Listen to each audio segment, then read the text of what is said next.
Então vamos aqui conversar sobre sucesso. Então a primeira coisa que eu gostaria de fazer é perguntar para você que está assistindo o que é sucesso para você. Porque varia. Tem gente que quer poder, tem gente que quer dinheiro, né? Tem gente que quer fama. Cada um quer uma coisa. Então sucesso, eu vou definir, fazer uma definição do trabalho, é conseguir o que você quer. O que é diferente de felicidade. Felicidade é querer o que você conseguiu. Para você ser feliz, você não precisa de mais nada. É só aceitar o que você tem. Isso não lhe impede de desejar outras coisas mais. Eu quero começar com uma metáfora que me acompanha há mais de 30 anos, que é você imaginar um indivíduo caminhando num cabo de aço de um prédio para outro. Então tem um cabo de aço, tem os dois prédios, e essa pessoa caminha de um prédio para outro. Vê se você concorda. 3 coisas são necessárias. Primeiro, essa pessoa tem que estar afim, tem que querer. Se ela não quiser, ela não faz. Mas querer não é suficiente. Tem muita gente querendo ser bem-sucedido. Tem muita gente querendo ganhar dinheiro. E não é assim que acontece. Então, querer é importante. É necessário, mas não é suficiente. Segundo, a pessoa tem que saber. Se ela não souber, ela vai cair. E terceiro, mesmo que ela saiba, mesmo que ela queira, se não houver cabo de aço, não é possível. Se você vive numa sociedade onde o empreendedorismo não é estimulado, onde você não tem liberdade de ação, onde você vive numa situação de tirania, você pode querer, você pode saber, você não vai ter oportunidade. O querer é a motivação. Você está motivado a melhorar a sua vida. Então você está motivado. O seu filho pode estar motivado para jogar futebol, mas não está motivado para estudar. O futebol é no sábado. Durante a semana, alguém tem que acordá-lo, senão ele perde a aula. No sábado, ninguém precisa chamá-lo. Ele levanta cedo, porque é dia de jogar futebol. Quando nós fazemos algo que nós gostamos, a motivação é espontânea. A gente está motivado, a gente tem um motivo para a ação. Motivação. O saber é a estratégia. Eu posso querer ganhar dinheiro, mas eu não fui orientado como fazê-lo, eu não aprendi em casa, eu não aprendi na escola, eu estou à deriva. Se você não tivesse aprendido a ler em casa, se você não tivesse aprendido a ler na escola, você seria analfabeto. Ora, tem muita gente que em casa não se falava de dinheiro, por exemplo.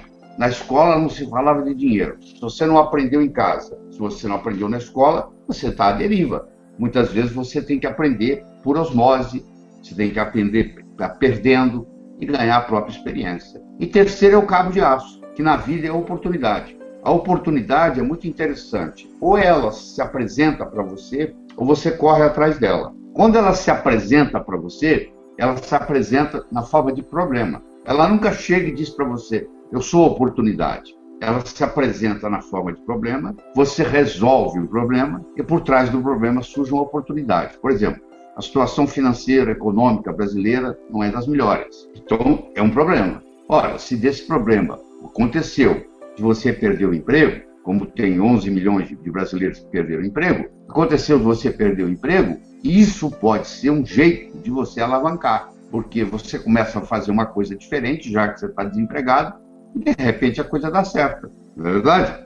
Então, de repente, aquilo que parecia ser um problema surge como uma oportunidade. Ou você corre atrás, vai buscar o que você quer, certo? Sucesso é uma ciência, do mesmo modo que você aprende física, que você aprende química, que você aprende biologia, você pode aprender a ser bem-sucedido, que é diferente de ter sucesso, não é a mesma coisa. Você pode ter um jogador de futebol que tem muito sucesso jogando futebol, mas você vai ver a vida pessoal dele é toda comprometida, toda confusa. Então essa pessoa tem sucesso jogando futebol, mas não é uma pessoa bem-sucedida na vida. Para ser bem-sucedido na vida, você tem que trabalhar em várias áreas. Na área pessoal, na área profissional, na área financeira, na área familiar, na área social, na área de amizades. Então existe todo um processo. É completo.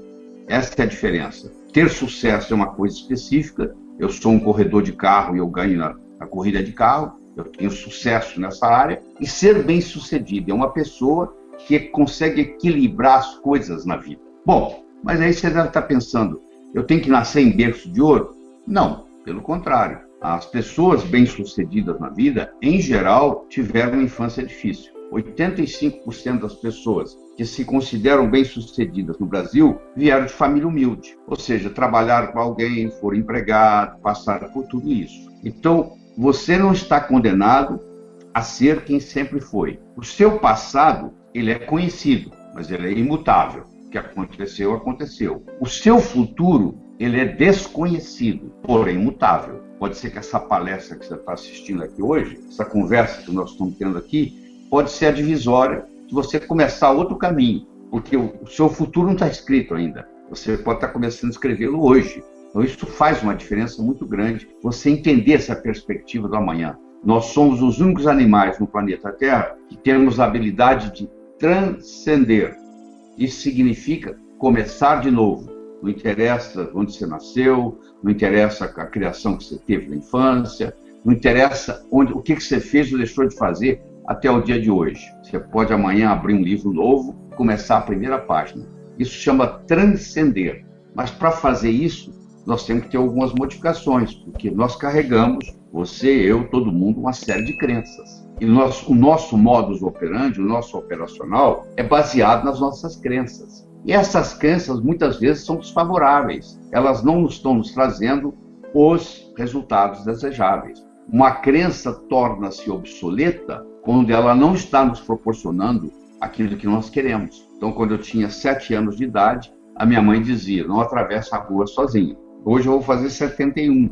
Se eu tivesse com essa crença até hoje, seria um problema. O que é evoluir? Eu ir eliminando as crenças obsoletas que não estão me trazendo mais os resultados desejáveis, como essa de atravessar a rua sozinho. Nós não precisamos reinventar a roda. O segredo aqui é fazê-la girar mais depressa, porque alguém já veio antes e estudou tudo isso. Eu vou citar alguns aqui. Vamos pegar, por exemplo, o Napoleon Hill. Você deve ter lido algum livro dele. Napoleon Hill fez um estudo e pesquisou milionários, pessoas bem-sucedidas, não só na parte de dinheiro, mas na parte de família, na parte de saúde, etc. E ele conseguiu identificar quais são os denominadores comuns que essas pessoas ditas bem-sucedidas têm. E eu estou aqui para transmitir isso para você, para colocar isso na sua estrutura psicológica. Então nós temos que começar. De onde nós vamos começar? Da base. Como é que você constrói uma casa? Você não começa pelas paredes, nem você começa pelo teto. Você começa pelo alicerce. Então o alicerce é a nossa autoestima, é a nossa autoimagem, é o modo como nós nos sentimos com relação a nós mesmos e é o modo como nós nos vemos. Nosso desempenho, tanto pessoal quanto profissional, nunca vai ser maior do que a nossa autoestima. E eu tenho uma boa notícia para você. A nossa autoestima, ela não é feita de cimento, ela não é feita de pedra, ela é feita de linguagem. Nós somos animais linguísticos. Ela foi criada linguisticamente e ela pode ser recriada linguisticamente. A primeira coisa que nós temos que determinar é de onde nós estamos saindo. Você imagina que você me ligue e fala assim, como é que eu chego aí onde você está? Qual a pergunta que eu vou lhe fazer? Onde você está? Se você estiver ao norte daqui, eu vou dizer para você vir sul. Se você estiver ao sul daqui, eu vou dizer para você ir norte. Sem saber onde você está, eu não consigo te orientar como é que chega aqui. Ora, você quer ir para sucesso. Eu quero saber de onde você está saindo. Se você não tiver noção clara, precisa, de onde você está saindo, fica praticamente impossível você atingir o sucesso que você está buscando. Então, a primeira coisa que nós temos que saber é o seu grau de autoestima. Então, eu vou fazer um questionário aqui muito simples, muito simples. Nós vamos pegar 5 áreas da sua vida. Nós vamos pegar a sua saúde, a sua família, as suas finanças, a sua vida profissional e as suas amizades. E para cada uma dessas, especificamente, à medida que eu vou conversando, você vai dar uma nota entre 1 e 10. E depois nós vamos somar essas notas. E aí você vai ver o que acontece. Então vamos começar com a primeira, saúde. Você deve conhecer gente que tem 30 anos que não adoece. Você deve conhecer gente que todo dia está doente. Tem um resfriado, tem uma gripe, tem uma infecção, tem uma tosse, tem uma dor de garganta, tem uma dor de cabeça. Você conhece essas pessoas, na sua própria família.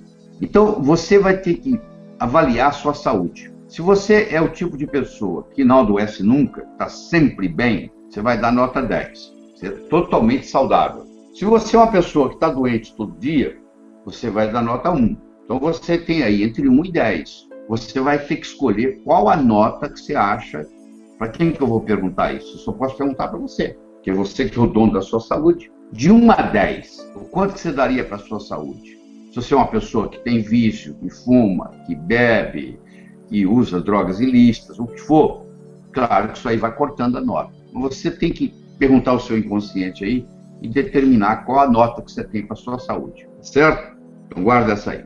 Vamos para a sua família. Quando eu digo família, é o núcleo familiar. É os pais, os filhos, os irmãos, os cunhados. A sua família como núcleo, de 1 a 10. Que nota que você daria? Se é uma família ideal, perfeita, não tem nada para mudar, é 10. Se é uma família altamente complicada, onde as pessoas discutem na mesa e ninguém tem paz de espírito, sempre tem confusão, cada vez que tem uma festa termina em confusão, é 1.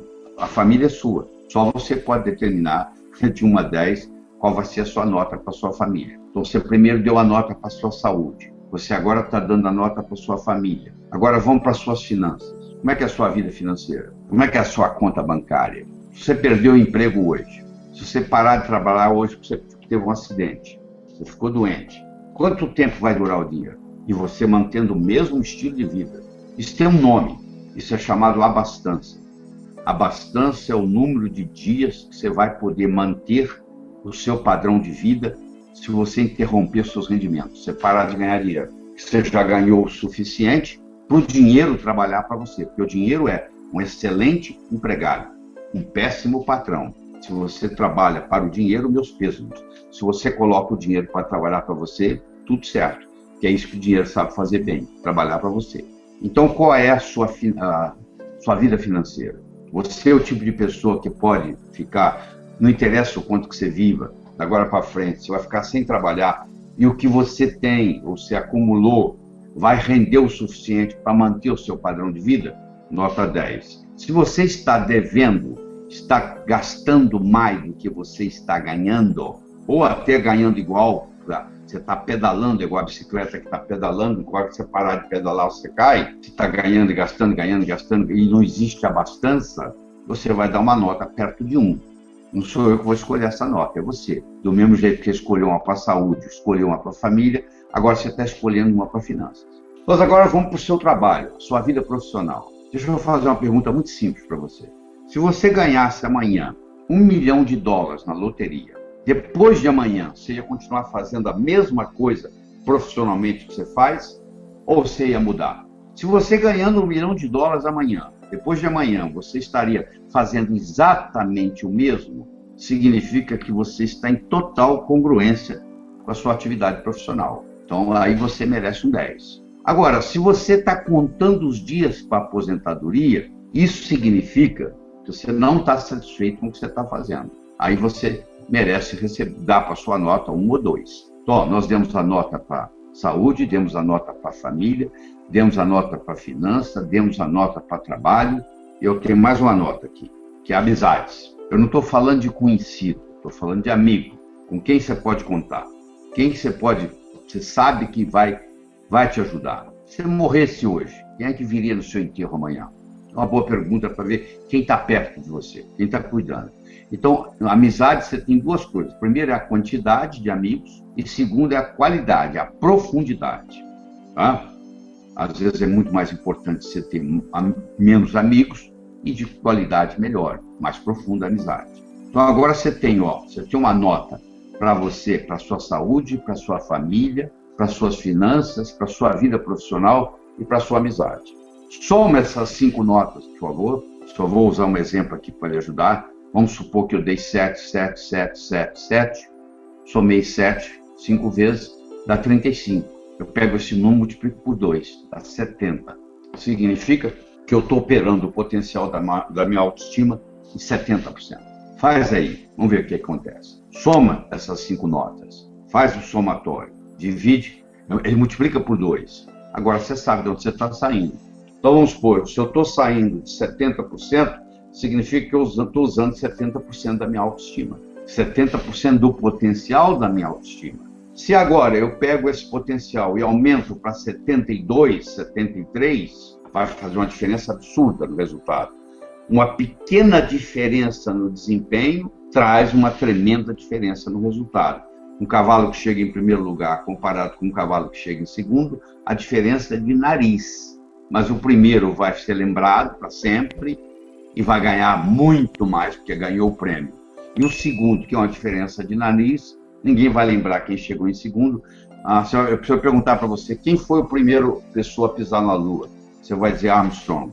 Se eu te perguntar quem foi o segundo, você não sabe, ou não lembra.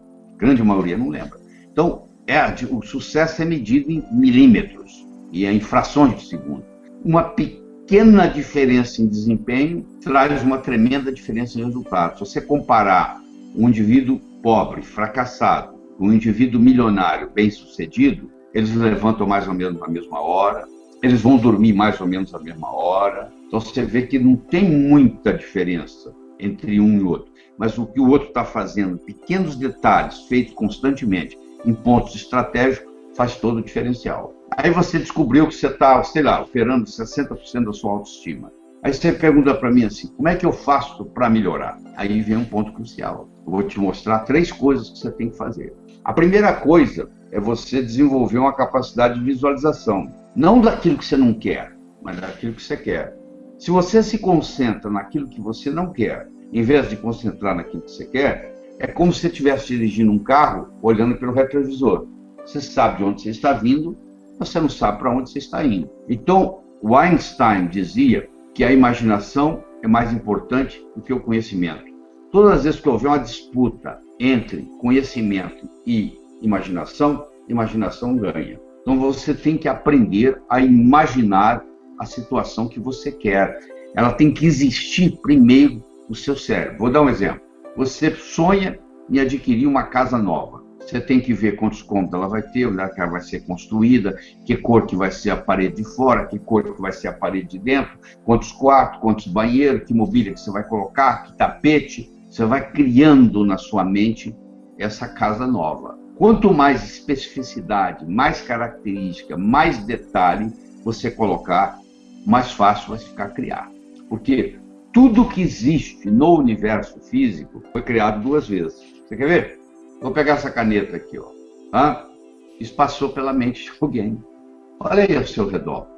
Escolha qualquer objeto que você viu aí. Qualquer um, faz diferença. Isso aí passou pela mente de alguém. Então, tudo que existe no universo físico, primeiro existiu na mente de alguém, para depois se manifestar no universo físico. Então, você tem que aprender o processo da visualização. E é muito simples. É você fechar os olhos e concentrar naquilo que você quer. Na sua área de saúde, na sua área de família, na sua área profissional, assim por diante. Nas áreas mais importantes da sua vida. Você tem que aprender a visualizar. Isso é a primeira coisa. Mas não para aí. Você já percebeu que desde que eu comecei a falar, conversar com você aqui, que dentro da sua cabeça aí tem um diálogo interno aí que está conversando com você o tempo todo? Muitas vezes coisas você concorda, muitas coisas, tem algumas coisas que você discorda. Existe uma conversa aí dentro da sua cabeça. Tem uma voz aí dentro da sua cabeça. Essa voz, você está perguntando que voz é essa aí? Então para escutá-la. Ela é uma voz amigável ou não? Você tem ela como amigo ou é uma pessoa que está te criticando? Pode ser a voz sua mesmo, pode ser a voz do seu pai, pode ser a voz da sua mãe, mas existe aí dentro um diálogo interno que faz uma diferença enorme na sua vida. Você nunca deixou de fazer nada porque o seu braço doeu, porque a sua cabeça doeu. Você deixou de fazer alguma coisa porque entre o seu ouvido direito e o seu ouvido esquerdo surgiu uma voz que te parou. Você quer ver? Vou fazer uma analogia aqui para você. Nós vamos pegar uma tábua com 45 centímetros de largura, com 15 metros de comprimento. Eu vou colocá-la no chão e vou convidar você para andar nessa tábua de 45 centímetros de largura e de 15 metros de comprimento. Eu acho que você vai ser capaz de andar nessa tábua sem problemas. Eu vou pegar essa mesma tábua, vou colocar entre 2 edifícios que estão próximos do outro, menos de 15 metros, para essa tábua encostar nos 2 prédios. E eu agora vou convidar você para atravessar nessa tábua de um edifício para outro. Mudou? Mas é a mesma tábua, tem a mesma largura, tem o mesmo comprimento, mas olha o que você está imaginando. Aí não dá.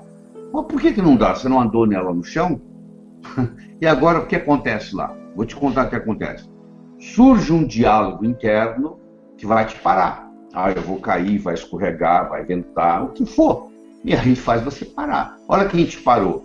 Não foi a sua perna, porque você sabe, você andou na tábua quando estava no chão. A sua habilidade de andar na tábua existe. Só que agora ela amarelou, agora bloqueou. Você conhece aquele estudante vestibular que é primeiro aluno de turma, no cursinho, na hora do exame lá, ele é reprovado? Aquilo lá é para andar na tábua lá em cima, mais ou menos assim. E quando você está fazendo prova do cursinho, você está andando na tábua no chão. Na hora que você vai fazer a prova lá do Enem ou do vestibular, aí a tábua está lá em cima. Então, o diálogo interno, que diálogo você tem? Então, quando aparece um diálogo negativo, você tem que falar cancela, cancela, cancela. Certo? Então, aqui eu falei da visualização, eu falei do diálogo. Deixa eu te falar mais uma coisa. O modo como você carrega o seu corpo. Qual é a sua postura? Vai para um shopping aí na sua cidade e fica observando as pessoas passarem. Vai ter gente que vai passar com o pescoço ereto, olhando para o horizonte, né? E vai ter gente que vai passar cabisbaixo, olhando para o chão.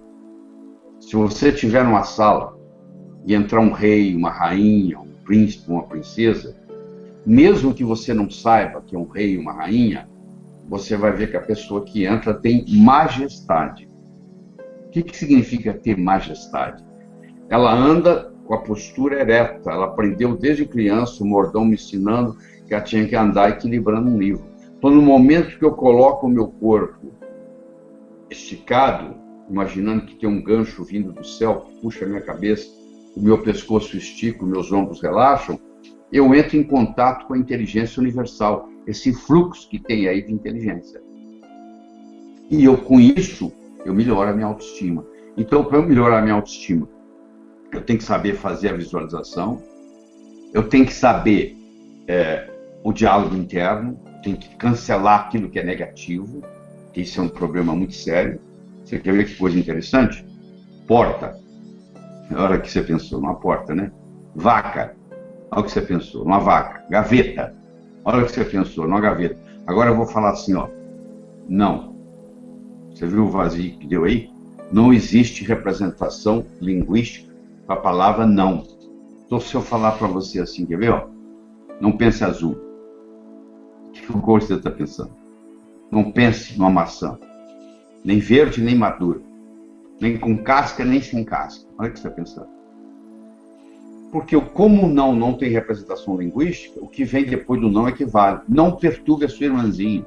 A mãe está falando para a criança. E ela continua perturbando a irmã. Porque a mãe está mandando ela perturbar. Aí a mãe vai dizer assim, mas eu preciso educar meus filhos. Como é que eu faço?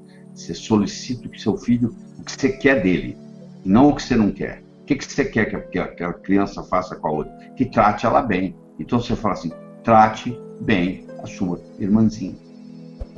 Você tem que expressar o que você quer e não o que você não quer. E isso funciona também para o diálogo interno. Tá bom?